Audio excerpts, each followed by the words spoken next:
think your miscalculations you can see is stuff that you hear on TikTok, right? Or Instagram, where you hear these things, you could do this and you could do that. You put your money in life insurance, it's gonna come $2 million within 10 years, like all these different things, right? So a lot of that stuff is overinflated. And to piggyback on the trust situation, there are situations where trusts are needed, and there are situations where if they're set up properly, then there are advantages to it, including taxes, right?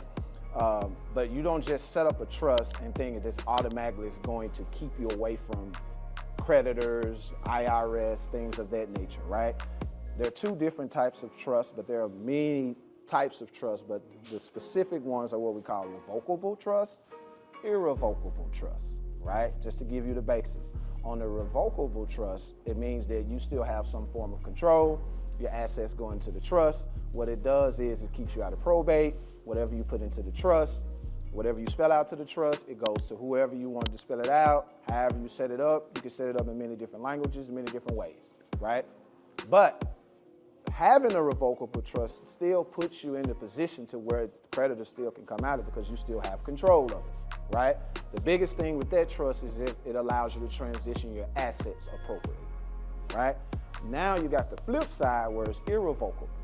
That's when the trust owns it, right? You own the trust, but the trust owns the assets, right? So in other words, I no longer own these assets.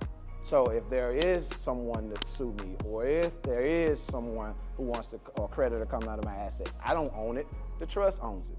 But you have to be aware, because once you make those assets irrevocable, you cannot change them, right? So if you're working with an attorney and you're having that conversation, then there are some assets that probably should be irrevocable, and there's some assets that probably be revocable, right? Like your business, you probably won't make that irrevocable, right? Because you don't know what the next years will be. You don't know if you want to transition it to your husband, your kids.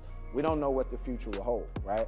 So you just got to understand the differences between the two. And there are many different trusts based upon what you're trying to get accomplished.